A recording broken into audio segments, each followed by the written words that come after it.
Nice. Oh, mizo pro Minecraft kan lo le le. In move khal ve tro.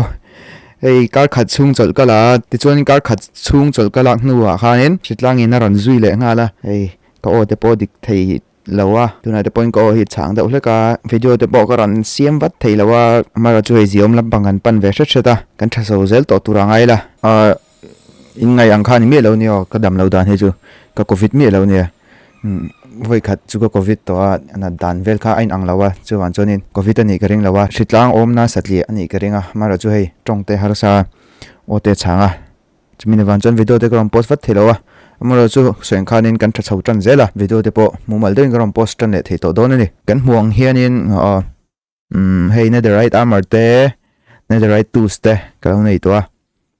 ting chi hi netherite ania kan mai na tien tim hen kan mai na kina te po kan la main do na tuna chunin tin kan armor hi kan enanga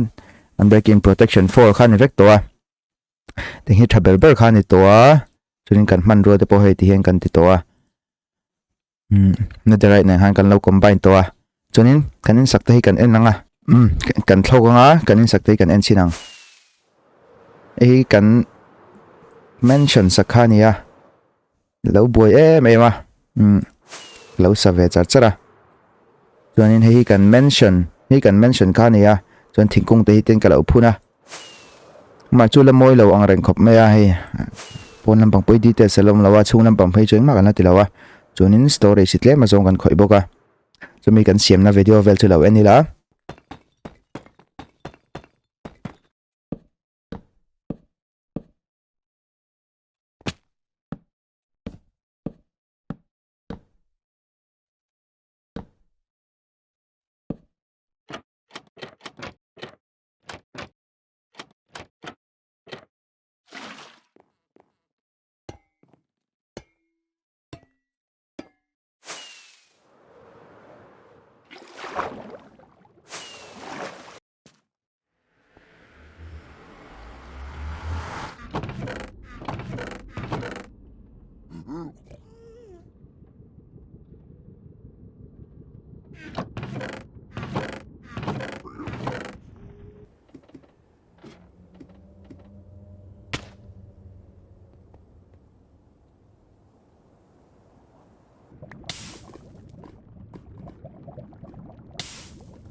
di khan hei kan storage ania aing vak magala thun lawa hei thing le ma zong le e trai na vel hakada ne me kan na nei ho khamo chuanin hetena hianin farm te naw de hakalo siama hi enrod kha light source thadil tuk mai khania chu hetain kan mangnul dona chumi semnan chun hemi hi nga ya ti te po chu kan la chuanin mushroom te po hi hanin mushroom de po hi kalo farma mushroom hi chuna phun theilawa hamai ro chu pot zala hena phun theya chen pot zala kan na wangwanga khanin chuna hang kan phun thei tina ni mai all sam le tu ti khanin nei ding dei kalo farm chara chunin tingza thi kan nei to ha kan nei ni eti building block atan kan na mangdona block te ting hi moi ve chuan nga sei nu ter ka da te pok an la langa so da me sa pa yom se pok kan motowa tinga te pok han gan lakal dona chuan kan ni lo en cheng le lo ke la ta tang kan thlo ka kan en chiang le lo kang hi kan mention ania ta in corridor lo oma corridor de po details sing ma lo om lawa malam pang hi chu details tlem ma zong om to zo ka nung lam pang ai ro hi chen la om lawa hi nia chuanin a chung phei chu lom lo ni chunga kan lut tuk chinang chunga kan lut chinanga ta in lut na oma chung vel pola ruak veka ting po hi ni kina decoration de kan la siam do ne chung de po hi kha kha tu na tan chun an ri phota chuanin lut su open su na nia chuanin kan lut thei hri lawa mi khan la lut thei hri lawa ni chuanin he tingai ya tingai hian sen om vek thina tingai sen om ho kha mi grass block hian kan lo no khat veka vek ti la kan la zo lo dawa hei he tingai vel tleng hi no khat kan tuma grass block hian amaro chu grass block hi kan nei to lawa ina ei somni pani je kan nei na kina kan la langa chu ten terraforming tingai ya inge sen tam nu tuk ta kha moi ka tilawa chu van chonin grass hi ting ka lo da veka nga chuin thingkung te po hi hei thingkung lian do hi siam matung ama chu an moi lo hlom em em a hei chu zia dawa ma senga ngai dam thei lo hei moi lo hlom duk custom tree kan siam ngai ting ho ga lian ho kan kit veka nga custom tree kan siam do ni wala kit nga lo kang o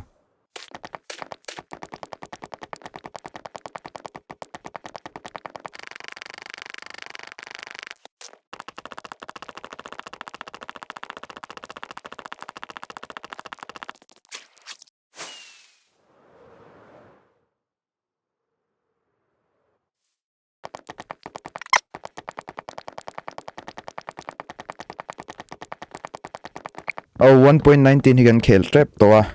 ma chu kan na khel lo hri lokanga 1.19 kan khel hnu chuanin 1.19 a khan kan khel char cha to nga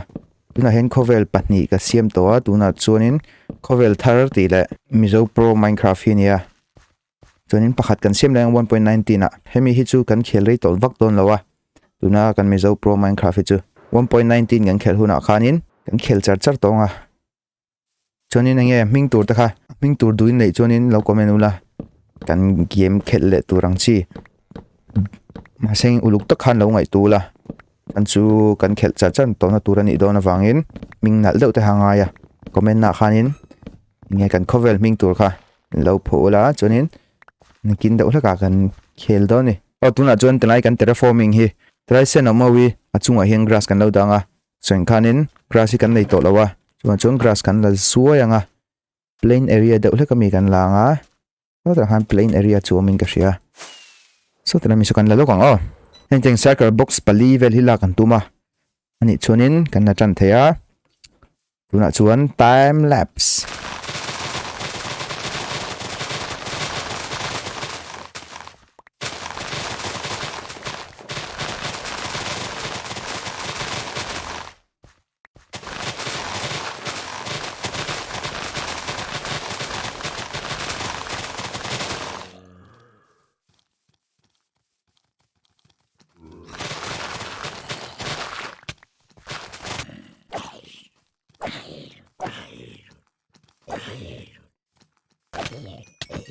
zana lo ni ya kan duang bo kan la thei lawa mara chu checker box ni le chan ve vel kan la mana mop san tam no tuga kan in ti thiang di te lo ma chu wan chuanin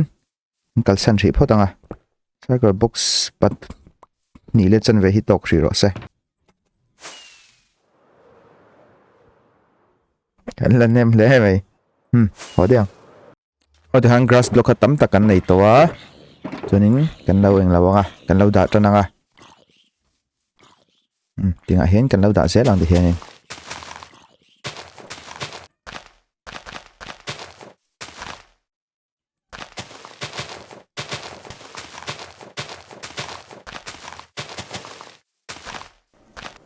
khát sen cần đã chung hơn tiếng là hiện project để na vòng đầu lekin azalea leaf hầu hi kalau la khoma thì hi azalea leaf ania azalea leaf te hi kan custom tree sakna turata na kan man tu khani wangin tam tak la khoma nga ya tam tak kalu la khom to boka amar chu kan la khom nei kan enanga kan shear si ten shears kan lo ma kan shears a hianin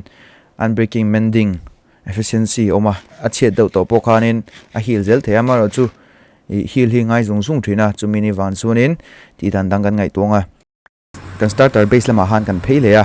hetenga hianin diamond kan lo mine zong zong diamond block som ni paru kan nei poha kan lo mang tangkai don chia mar chu pahni che hi kan mamowa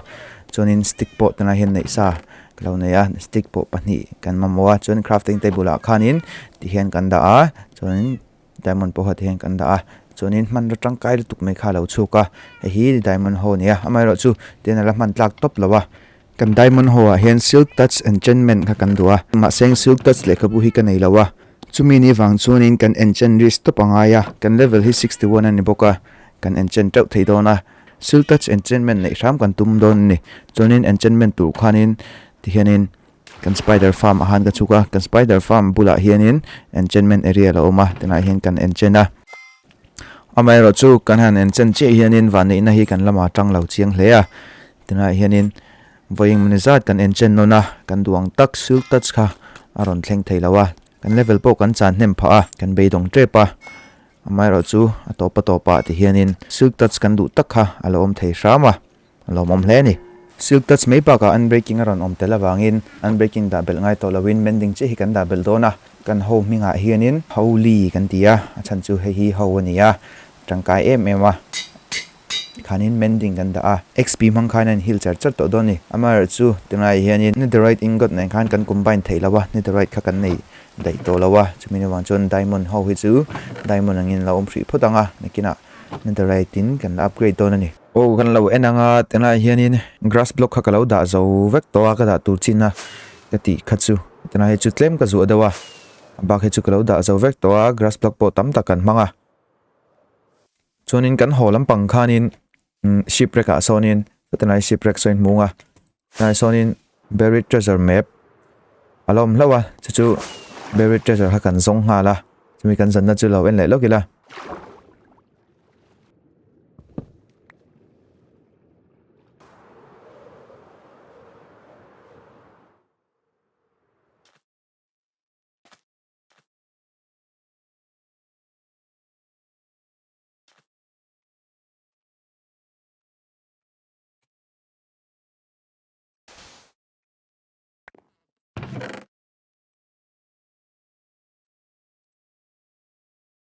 o khata treasure kan mu khan thil tangkai deuh mai pakhat kan hmuwa emi hi nia heart of the sea hi nia heart of the sea hi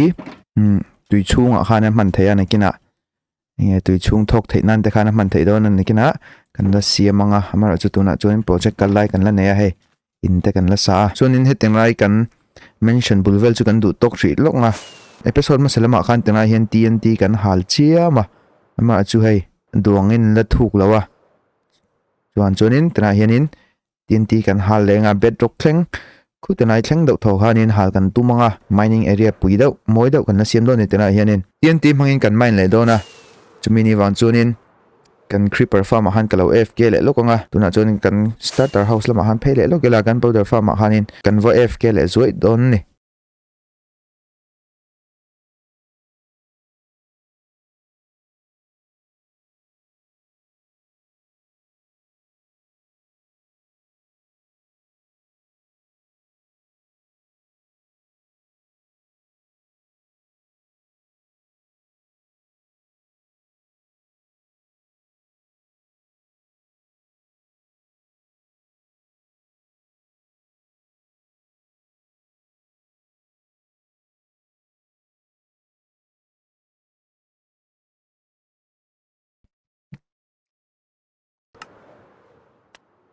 od han kalo le ta a tengai hianin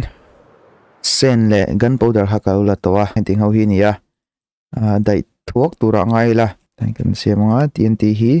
tam takan mamowa stack ni le chan veng tho hi nia stack ni le chan ve hi kan da lenga hal tanang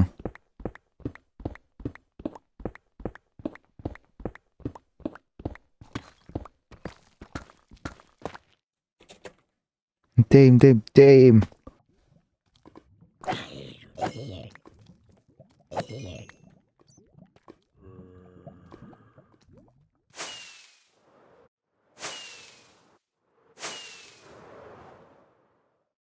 halangan thak deuh hlekang chun chu ukhala om si tenai khanin tumini van chuanin haldan hi kan thak deuh hredanga rahen kan thak thlat sin nang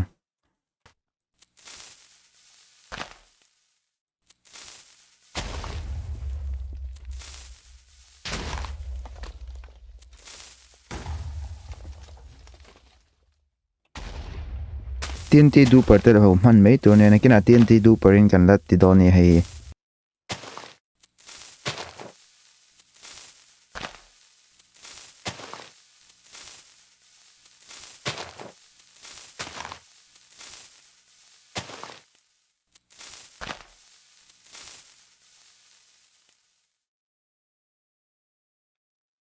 ole dikhanin tihan TNT hi kalau halanga tuk doin kalau siamanga episode le chonin TNT du par te kan siamanga TNT pakhat chau mangkhanin tam takha siam thea ting te kha TNT du par siam dan te flying machine siam dan te ha kan la tinga chunin tun episode tan chung kan lo du tok le hri photanga episode le ma rong chu lovin enkol thala ru te khalo do lo la I lo dam lo ve lawange tunai hritlang tam siamo chuan chunin lovin enkol thala episode le kan hmu le thau don ni o bye